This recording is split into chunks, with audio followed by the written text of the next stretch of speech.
We have three judgments in this case. There's one judgment by me speaking for Brother Justice Rishikesh Roy, Justice Pardiwala, Justice Manoj Mishra, Justice Rajesh Bindal, Justice Satish Chandra Sharma, and Justice Augustine Masi. Then there is a second judgment by Sister Justice Nagaratna, which is partially concurring. And there is a dissent by Justice Dulia. So I'll just read out relevant parts of my judgment. The issues that arose for our consideration are A. Article 31C. Whether Article 31C, as upheld in Keshwanand Bharati, survives in the Constitution after the amendment to the provision by the 42nd Amendment was struck down by this court in Minerva Mills. And B. Article 339B. Whether the interpretation of Article 39B adopted by Justice Krishna Iyer in Ranganath Reddy and followed in Sanjeev Kok must be reconsidered. Whether the phrase material resources of the community in Article 39B can be interpreted to include resources that are owned privately and not by the state. On the first question, we hold, and on this we are all unanimous, there is no divergence of opinion on the first aspect. On the first question, we hold that Article 31C, to the extent that it was upheld in Keshwanand Bharati, remains in force. After tracing the history of Article 31C and the precedents concerning the invalidation of amendments, we observe by Section 4 of the 42nd Amendment, the words "the principles specified in clauses B or C of Article 39 in Article 31C were replaced with the words "all or any of the principles laid down in Part 4. This is a case of substitution. Section 4 of the 42nd Amendment was subsequently struck down in Minerva Mills. As noted above, where an amendment substituting certain text with certain alternate text is invalidated, the effect is that the unamended text continues in force. This is because the legislative intent of repeal and enactment in such cases is composite and cannot be separated. To give effect to the repeal and not the enactment would result in an outcome which does not correlate with legislative intent, and as Justice Hidayatullah noted in Lakshmi Bai's case, leave the original section truncated, resulting in absurd outcomes. This would in effect invalidate the original valid and constitutional provision, despite there being no constitutional fault with it, nor the legislature intending to repeal it. Thus, the presumption would be that after Minerva Mills, the unamended Article 31C would continue in force. Indeed, it is evident that such cases as Bhim Singh and Sanjeev Kok proceeded on this presumption. The only plausible exception to this presumption would be if it could be demonstrated that Parliament, when enacting the 42nd Amendment, would have repealed the words "the principles specified in Clause B or Clause C of Article 39, independent of their enactment of the words "all or any of the principles laid down in Part 4. In this case, no reference to the broader legislative proceedings or external aids is necessary to arrive at the inference that Parliament would not have independently repealed these words. The text of the amendment adopted by Parliament itself makes it abundantly clear that there was no independent intention to repeal. The effect of Section 4 of the 42nd Amendment was to expand the scope of the immunity provided by Article 31C to legislation. Under the unamended Article 31C, immunity was only provided to legislation if it gave effect to the directive principles found in Clause B or Clause C of Article 39. However, by Section 4 of the 42nd Amendment, the scope of this immunity was significantly expanded to immunize legislations that gave effect to any or all of the directive principles in Part 4 of the Constitution.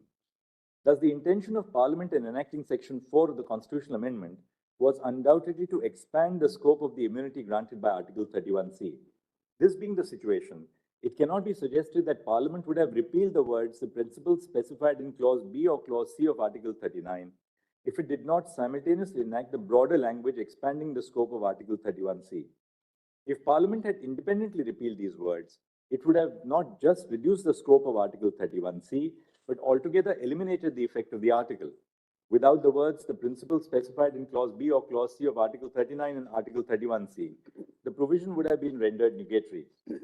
Given Parliament's manifest intention to expand the scope of Article 31C by Section 4 of the 42nd Amendment, it is not plausible to hold that Parliament independently sought to repeal the words "the principles specified in Clause B or Clause C of Article 39 from Article 31C.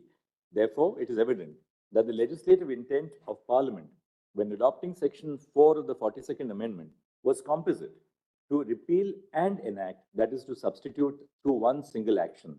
This court cannot therefore disaggregate the steps of repeal and enactment and give effect to the repeal even after invalidating the enactment. After Minerva Mills invalidated Section 4 of the 42nd Amendment, the composite legal effect of Section 4 is nullified and the unamended text of Article 31C stands revived. The final question is whether the revival of the unamended text of Article 31C would in some way manifestly contravene the principles laid down in the judgment in Minerva Mills or result in some other adverse consequence. The text of the unamended Article 31C was challenged, and the first part of the article was held by the 13-judge decision in Keshwanand Bharati, while the latter half of the article was invalidated. Therefore, the first half of the unamended Article 31C, which is the subject matter of the present controversy, was undoubtedly constitutional as held by the 13-judge decision in Keshwanand Bharati and further by the Constitution bench in Vaman Rao. Therefore, if as a consequence of the decision in Minerva Mills, the unamended Article 31C continues in force, there can be no question of any unconstitutionality or adverse consequences associated with the unamended Article 31C. Indeed, both the Constitution benches in Minerva Mills and Vaman Rao expressly noted that the first half of Article 31C had been held to be constitutional in Keshwanand Bharati. Given that the unamended Article 31C has been given effect to for over 4 decades, as demonstrated by the decisions of Bhim Singh and Sanjeev Kok, no argument can be raised concerning any legal or practical difficulties with the operation of the unamended Article 31C. Given these findings, we conclude that the unamended Article 31C continues in force. On the second issue, concerning Article 39B, we first look at the question of judicial propriety and discipline and then determine the correctness of the judgments which have been doubted by the reference on their merits. We observe that there is a distinction between holding that private property may form part of the phrase material resources of the community and holding that all private property falls within the net of the phrase. It is here that the judgment by Justice Krishna Iyer in Ranganath Reddy and the consequent observations in Sanjeev Kok fall into error. Justice Krishna Iyer cast the net wide, holding that all resources which meet material needs are covered by the phrase, and any attempts by the government to nationalize these resources would be within the scope of Article 39B.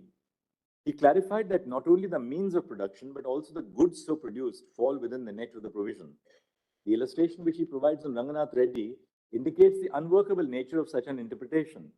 Justice Krishna Iyer observed by way of an illustration that not only do factories which produce cars fall within the net of Article 39B, but even privately owned cars are covered by the provision.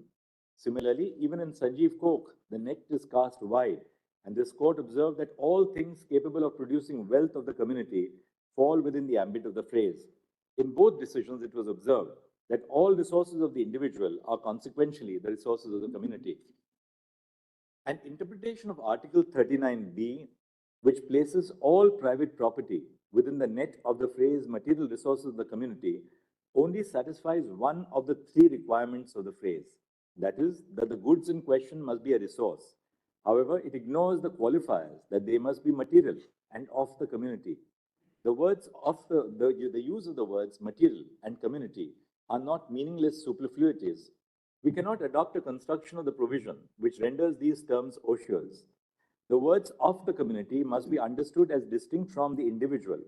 If Article 39B was meant to include all resources owned by an individual, it would state that the ownership and control of resources is so distributed as best to subserve the common good. Similarly, if the provision were to exclude privately owned resources, it would state ownership and control of resources of the state instead of its current phrasing. The use of the words of the community rather than of the state indicates a specific intention to include some privately owned resources. In essence, the text of the provision indicates that not all privately owned resources fall within the ambit of the phrase. However, privately owned resources are not excluded as a class, and some private resources may be covered. The resource in question must meet 2 qualifiers. That is, it must be a material resource, it must be of the community. Thus, the judgments doubted in the reference before us are incorrect to the extent that they hold that all resources of an individual are part of the community and thus all private property is covered by the phrase material resources of the community. The interpretation amounts to endorsing a particular economic ideology. To declare that Article 39B includes the distribution of all private resources amounts to endorsing a particular economic ideology and structure for our economy. Justice Krishna's judgment in Ranganath Reddy, which was followed inter alia in Sanjeev Kok and Bhim Singh Ji, was influenced by a particular school of economic thought. This is evident from various observations made in these judgments. For instance, in Ranganath Reddy, Justice Krishna observed that Article 39B constitutes a directive to the state with a deliberate design to dismantle feudal and capitalist citadels of property. In Bhim Singh Ji, Justice Krishna cited Karl Marx in his judgment to observe that taking over large conglomerations of land is necessary to make Article 39 a constitutional reality. Interestingly, in the same decision, the learned judge also expressed his view about the nature of the economy and observed that our economy was in the transitional stage, undergoing a Fabian transformation. Similarly, in Sanjeev Kok, Justice Chinnappa Reddy stated that the words and thought of Article 39B but echo the familiar language and philosophy of socials as expounded by all socialist writers. In a sense, the interpretation of Article 39B adopted in these judgments is rooted in a particular economic ideology and the belief that an economic structure which prioritizes the acquisition of private property by the state is beneficial for the nation. Significantly, both Justice Krishna in Ranganath Reddy and Bhim Singh Ji and Justice Chinnappa Reddy in Sanjeev Kok consistently referred to the vision of the framers as the basis to advance this economic ideology as a guiding principle for the provision. However, as noted earlier in this judgment, the vision of the framers while drafting the Constitution was not to lay down a particular form of social structure or economic policy for future governments. The debates in the Constituent Assembly reflect the foresight of Dr. B.R. Ambedkar. He was categoric in his constitutional vision. The Constitution and the directive principles as he expounded in their fundamental principles rejected the prevalence of one dogma. The Constitution was framed in broad terms to allow succeeding governments to experiment with and adopt a structure for economic governance which would subserve the policies for which it owes accountability to the electorate.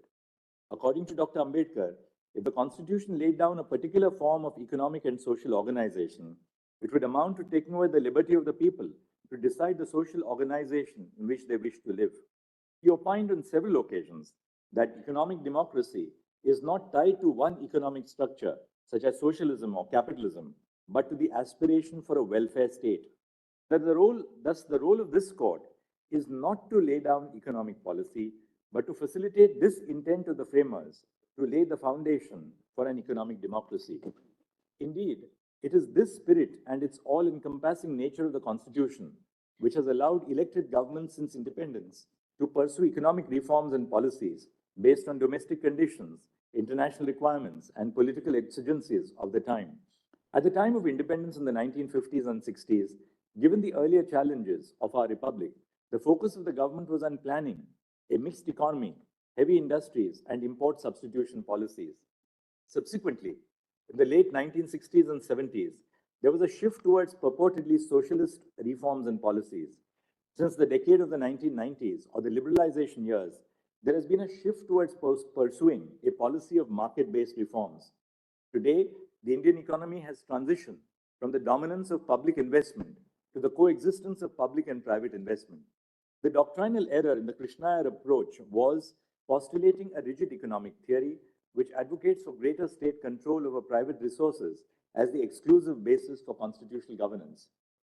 India's economic trajectory indicates that the Constitution and the custodians of the Constitution, the electorate, have routinely rejected one economic dogma as being the exclusive repository of truth. As participants in a vibrant, multi-party economic democracy, the people of India have voted to power governments which have adopted varied economic and social policies based on the country's evolving development strategies and challenges. The foresighted vision of our framers to establish an economic democracy and trust the wisdom of the elected government has been the backbone of the high growth rate of India's economy, making it one of the fastest growing economies in the world. To scuttle this constitutional vision by imposing a single economic theory, which views the acquisition of private property by the state as the ultimate goal, would undermine the very fabric and principles of our constitutional framework. We therefore conclude A. Article 31C, to the extent that it was upheld in Keshwan and Bharati versus Union of India versus remains in force. B. The majority judgment in Ranganath Reddy expressly distanced itself from the observations made by Justice Krishna Iyer, speaking on behalf of the minority of judges on the interpretation of Article 39B. Thus, a co-equal bench of this court in Sanjeev Kok erred by relying upon the minority opinion. C. The single sentence observation in Mafatlal to the effect that material resources of the community include privately owned resources is not part of the ratio decidendi of the judgment. Thus, it is not binding on this court. D. The direct question referred to this bench is whether the phrase material resources of the community used in Article 39B includes privately owned resources. Theoretically, the answer is yes. The phrase may include privately owned resources. However, this court is unable to subscribe to the expansive view adopted in the minority judgment authored by Justice Krishna Iyer in Ranganath Reddy and subsequently relied on this by this court in Sanjeev Kok. Not every resource owned by an individual can be considered a material resource of the community merely because it meets the qualifier of material needs. E. The inquiry about whether the resource in question falls within the ambit of Article 39B must be context-specific and subject to a non-exhaustive list of factors, such as the nature of the resource and its characteristics, the impact of the resource on the well-being of the community, the scarcity of the resource, and the consequences of such a resource being concentrated in the hands of private players. The public trust doctrine evolved by this court may also help identify resources which fall within the ambit of the phrase material resource of the community. F. The term distribution has a wide connotation. The various forms of distribution which can be adopted by the state cannot be exhaustively detailed. However, it may include the vesting of the concerned resources in the state or nationalization. In the specific case, the court must determine whether the distribution subserves the common good. The reference is answered in the above terms. The registry is directed to obtain administrative instructions from the Chief Justice for placing the matters before an appropriate bench. Their course and pass the judges by, unquote. In the field of constitutional law, progressive and dynamic interpretation of the Constitution in light of the socio-economic developments in the country must dominate. To such an organic text as the Constitution of India, a flexible interpretation must be given which the changing times require. Neither can there be canonization of the socialist policy of where economics be ignored at a time when they have been resurrected by the state itself to suit the developments of the economy in the country and for the benefit of the people of India. Chief Justice Earl Warren's statement is apposite and as a reminder to our judicial conscience. Quote, our judges are not monks nor scientists, but participants in the living stream of our national life, steering the law between the dangers of rigidity on the one hand and the formlessness of the other. Our system faces no theoretical dilemma, but a single continuous problem: how to apply the ever-changing conditions, the never-changing principles of freedom. Can principles of liberalization, privatization, and globalization adopted in India since the year 1991, reforms in the economy, and structural changes that have been brought about in these last 3 decades hold a mirror against the socio-economic policies that were followed in the decades immediately after India attained independence?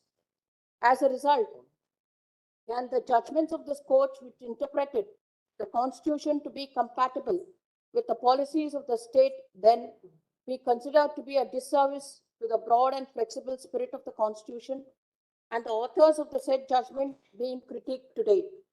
I have perused the erudite and comprehensive opinion authored by Honorable the Chief Justice of India, Dr. Dhananjaya by Chandrachud, on the questions referred to this 9-judge bench. I have also perused the opinion proposed by learned brother Justice Dhulia. The letter and spirit of the judgment of the learned Chief Justice has ignited me to pen a separate opinion, concurring with his opinion on certain issues, while giving my own views on certain other aspects, which is also my response to learned brother Justice Dhulia's views. How does ownership and control of material resources privately owned transform into the material resources of the community for distribution as best to subserve the common good? This is the thrust of my opinion. The learned Chief Justice has framed and considered two broad issues which have been read. I respectfully concur with the opinion expressed by the learned Chief Justice on the first issue. Before dealing with the second issue, I would like to preface the same with the living tree doctrine of our Constitution. As per Woodrow Wilson, former President of the United States of America, a constitution must of necessity be a vehicle of life, that its substance is the thought and habit of the nation, and as such, it must grow and develop as the life of the nation changes, unquote. In Anwar Ali Sarkar, Justice Vivian Bose, in a separate judgment, stated that the provisions of the Constitution must not be interpreted without regard to the background out of which they arose. Justice Bose articulated that the Constitution must be interpreted progressively to give life to a great nation and order its being, and not in a manner as would relaunch discarded tools. While being conscious that people who forget their history are condemned to repeat it, he emphasized that a constitution must be interpreted, having regard not only to the historical circumstances under which it emerged, but also in a manner as would mold the future as well as guide the present.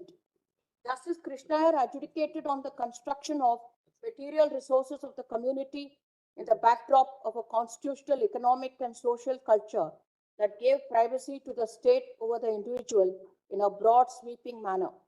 As a matter of fact, the 42nd Amendment had inter alia inserted the word socialist into the preamble to the Constitution. Can we castigate former judges and allege them with disservice only for reaching a particular interpretive outcome?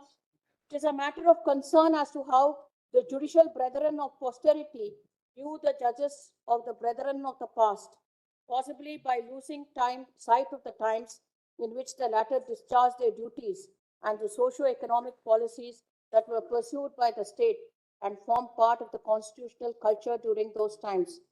Merely because of the paradigm shift in the economic policies of the state, and liberalization and privatization, compendiously called the reforms of 1991, which continue to do so till date, cannot result in branding the judges of this court of the yesteryears as doing a disservice to the Constitution. At the outset, I may say that such observations emanating from this court in subsequent times creates a concavity in the manner of voicing opinions on judgments of the past and their authors by holding them doing a disservice to the Constitution of India and thereby implying that they may not have been true to their oath of office as a judge of the Supreme Court of India. Bearing in mind the goals of the Constitution as enumerated in the directive principles of state policy, Parliament and state legislatures have made legislation for giving effect to such goals, and since the inception of our republican state, it is the obligation on the part of this court to consider the correctness of such legislation in light of the vision of the framers of the Constitution, as well as the transformative nature of the Indian Constitution and the intent of the policy makers and the law. It is in the above background that judges of this court have been deciding constitutional cases over the decades. Of course, no particular line of thinking is static, and changes are brought about by the state by bearing in mind the exigencies of the times and global impact, particularly on Indian economy. Such attempts to create an environment suitable to the changing times have to be appreciated by the judiciary, of course, by suitably interpreting the Constitution and the laws. But by there being a paradigm shift in the economy of the country, akin to perestroika in the erstwhile USSR, in my view, neither the judgments of the previous decades nor the judges who decided those cases can be said to have done a disservice to the Constitution. The answer lies in the obligation that this court in particular and the Indian judiciary in general has in meeting the newer challenges of the times by choosing only that part of the past wisdom which is apposite for the present without decrying the past judges. I say so, lest the judges of posterity ought not to follow the same practice. I say that the institution of the Supreme Court of India is greater than individual judges who are only a part of it at different stages of history of this great country. Therefore, I do not concur with the observations of the learned Chief Justice in the proposed judgment referred to above. I say so for the following narration. in paragraph 229, His Lordship, the Chief Justice, has given his conclusions. My opinion relates to conclusions in subparas D, E, and F. And I am also stating a few observations, making a few observations on Raghunatha Reddy, Sanjeev Kok, Abu Kavur Bai, and Basanti Bai. My immediate answer to the aforesaid conclusions is that material resources can, in the first instance, be divided into two basic categories, namely state-owned resources and privately owned resources. There can be no contra-opinion to the fact that all state-owned resources, that is, resources which belong to the state, are essentially material resources of the community which are held in public trust by the state. However, with regard to the material resources which belong to the private owners, how do such resources get qualified as material resources of the community? In my view, a privately owned material resource can be transformed and can indeed acquire a status of material resource of the community. What are the material resources owned by a private person which can be material resources of the community? In my view, they would not include what can be termed as personal effects of an individual, such as movables in the form of an individual's apparel, household articles of daily use and need, such as furniture, personal jewelry, kitchenware, and such other articles. These are articles which are of daily need and use. Then I have given what is the meaning of personal effects. This would generally mean such tangible property as is worn or carried about the person, or the designate articles associated with the person as property having more or less intimate relation to a person or possessor of such tangible property as attend. This is what Mr. Rakesh Dwivedi has argued, and I agree. However, I must elaborate on the proposed judgment on the legal distinction between how a private resource qualifies as one of the community and how such a resource is subsequently distributed to subserve the common good. It is on this crucial point that I have penned my separate opinion. Then the five features of Article 39B, His Lordship, the Chief Justice, has extracted. I have elaborated on that. How do material resources which are privately owned become material resources of the community? The answer to this question lies in the legal devices that are adopted by the state to transform private material resources into material resources of the community. This could be inter alia in the following 5 ways, which are illustrative and not exhaustive in nature. 1, by nationalization. 2, by acquisition. 3, by operation of law, such as vesting of private resources in the state. 4, by purchase of material resources from private persons. And 5, by the owner of the material resource converting as a material resource of the community by donation, gift, creation of an endowment, or a public trust. What is the common denominator in the methods adopted by the state for converting private material resources into material resources of the community? In all these 3 devices at 1, 2, and 3 above, what is of significance is that when, by a process of nationalization, acquisition, or vesting of private resources in the state occurs, there are certain legal processes which take place. The first process is to convert the private resource into a resource of the community by vesting in the state. And the second process is to utilize these community resources for the purpose of distribution for the common good. Distribution could be in 2 ways. Firstly, by actual distribution to the deserving and eligible persons as per the policy to be implemented. Second, the state could retain ownership and or control having regard to the nature of the resources and other relevant factors. The third process is that the private owners of these resources are fairly compensated when they lose all rights, title, and possession over such resources when it becomes a material resource of the community. Then I have gone into the details of Ranganatha Reddy, then Bhim Singh Ji, in Sanjeev Kok.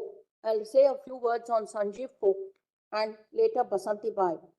In Sanjeev Kok, in this case, the Constitution Bench arrived at its conclusions on the validity of the Coking Coal Mines Nationalization Act 1972 and upheld the same. But while doing so, in paragraphs 10 to 14, observations were made with regard to the judgment of this court in Minerva Mills. In fact, paragraph 10 reads as follows, quote, "We have some misgivings about the Minerva Mills decision, despite its rare beauty and persuasive rhetoric," unquote. In my view, those observations were wholly unnecessary, as they lose sight of the outstanding judicial statesmanship exemplified in the majority judgment authored by Justice Y.V. Chandrachud, Chief Justice, in Minerva Mills.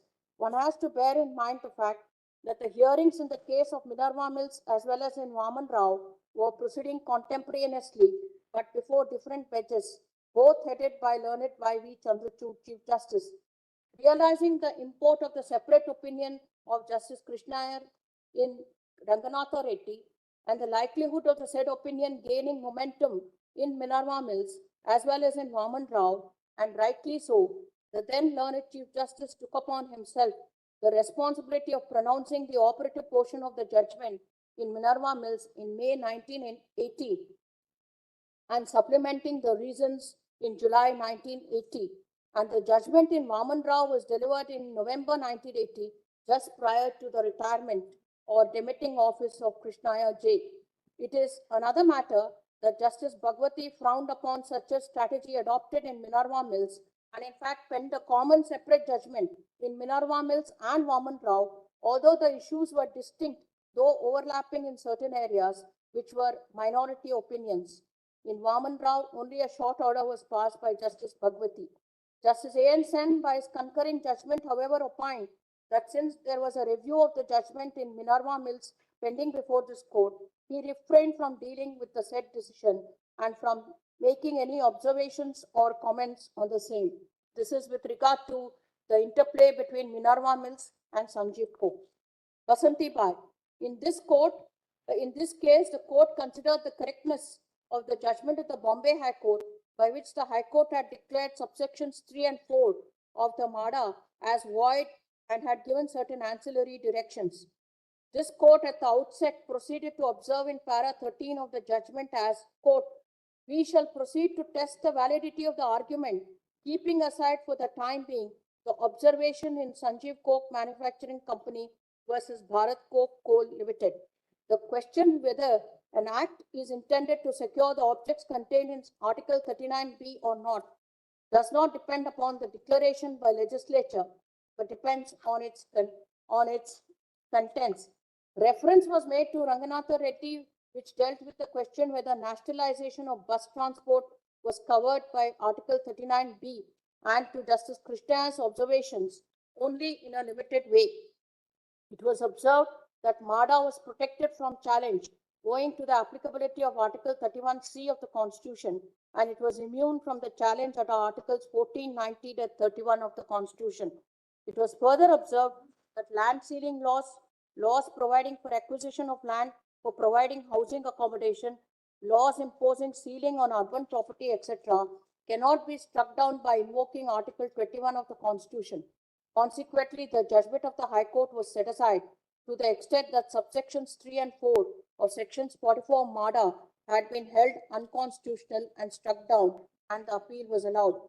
What is significant about the judgment in Basanti Bai is firstly, the case was considered in light of only that portion of the judgment of Justice Krishnaya which dealt with the aspect of distribution and did not discuss other aspects of Justice Krishnaya's opinion, which dealt with the question whether even private property can be equated as material resources of the community. Secondly, in this judgment, it has been expressly stated that to test the validity of MADA, the observations of this court in Sanjeev Court were to be kept aside. Justice Venkatramaya, who is the author of the judgment in Basanti Bai and a member of the 5-judge bench in Sanjeev Court, distanced himself from the observations made by Chinnappa J in Sanjeev Court, as well as the other observations of Krishnaya J in Ranganatha Reddy. However, what is common in all these cases is the fact that nationalization of contract carriages in Ranganatha Reddy, nationalization of coal mines in Sanjeev Court, and reservation of land for public amenities under MADA were all upheld and sustained on the touchstone of Article 39B and protected from attack by virtue of Article 31C. While Justices Krishnaiyer and Chinnapareddy supported their reasoning on the touchstone of the word socialist in the preamble of the Constitution, Justice Venkatramaya and Basanti Bai considered the validity of MADA, rehorsed the observations made by Justice Chinnapareddy in Sanjeev Coke, and selected only certain portions of separate opinion of Justice Krishnaiyer in Raghunatha Reddy. Thus, this court was able to consider the validity of MADA on the strength of Articles 39B, read with Articles 31C, without taking note of many of the observations in Raghunatha Reddy and no observation in Sanjeev Coke made by the learned judges on the basis of their socialist philosophy and on socialism. Basanti Bai is a judgment which was delivered in the year 1986 when perestroika was taking place even in a country such as Union of Soviet Socialist Republic, the home to socialism.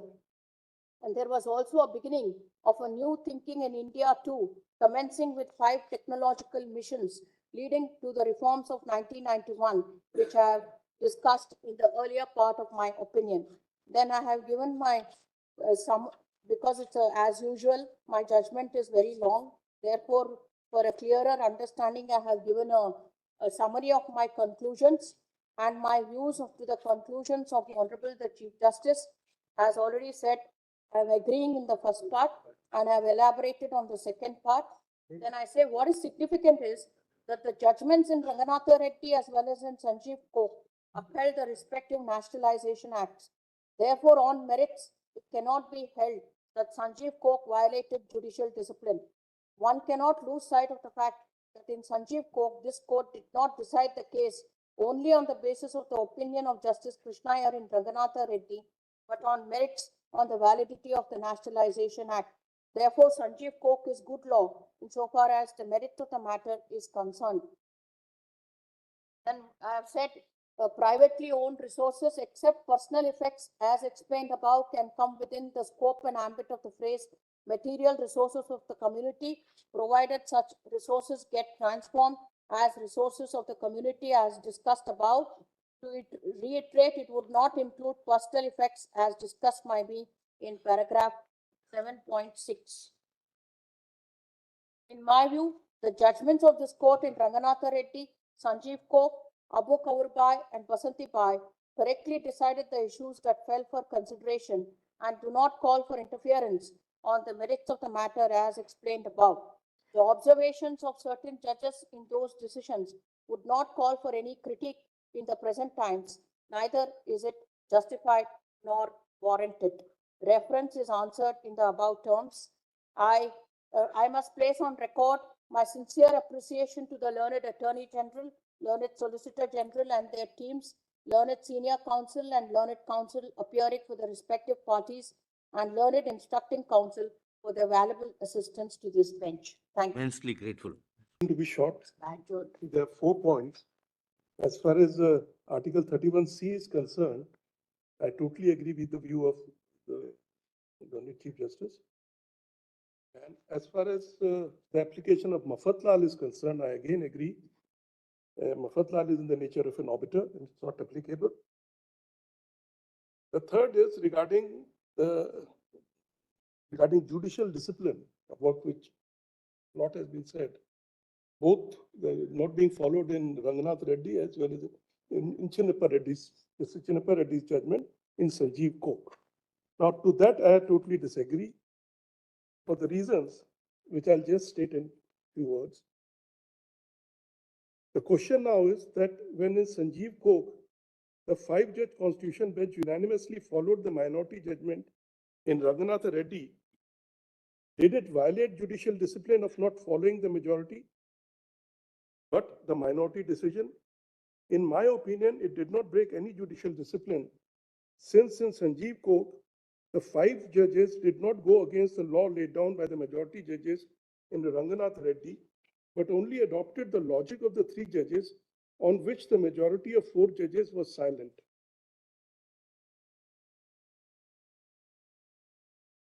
It is first difficult for me to even come to the conclusion that the 4 judges in Raghunatha Reddy entirely disagreed with the minority opinion of Justice Krishna Iyer. It merely says we must not be understood to agree with all that he has said in his judgment in this regard. This is not exactly a disagreement. The majority of the 4 judges chose to remain silent on the subject. It cannot be said that the 4 judges in any way said anything contrary or in opposition to what was laid down by the 3 judges in Ranganath Reddy. Therefore, no judicial discipline was broken by Justice O. Chinnappa Reddy when he authored the unanimous judgment in Sanjeev Kok by adopting the logic of the 3 judges in Ranganath Reddy. The logic, however, is now very clear. In cases where a judge or judges of the Supreme Court in minority has given a decision on a point on which the majority has remained silent, that it would be binding upon the high courts and all the other courts, and for this court at least it will have persuasive value.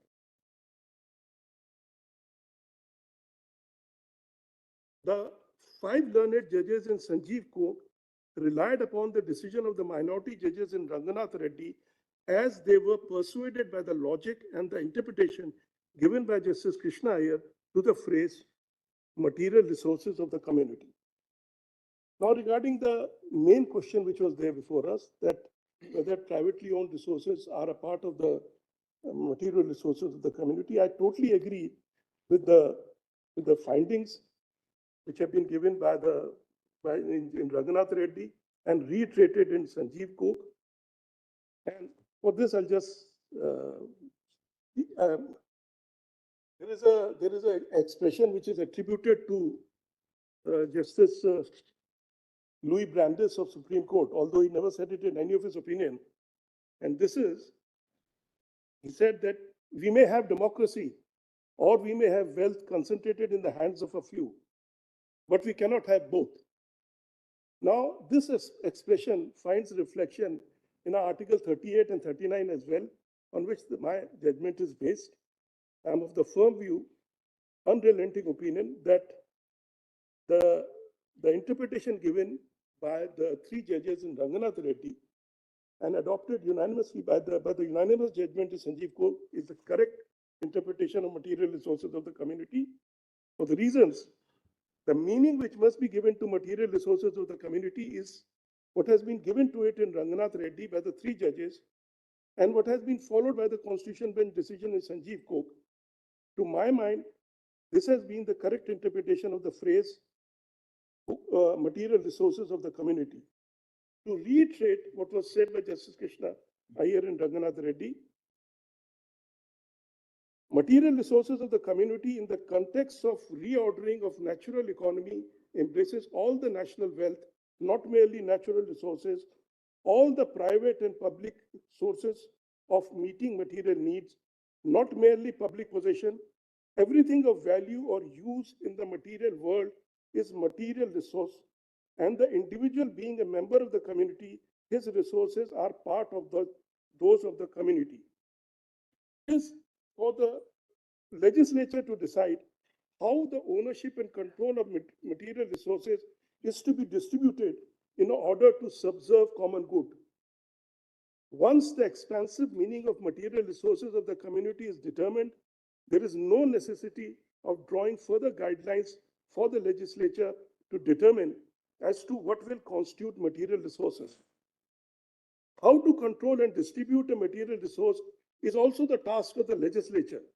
But while doing so, what has to be seen is that the control and ownership of the material resources be so distributed that it subserves common good of the community. If it does not, then such a legislation can be struck down as the judiciary is not deprived of its powers of judicial review. The legislation is to establish a nexus with the principles specified in Article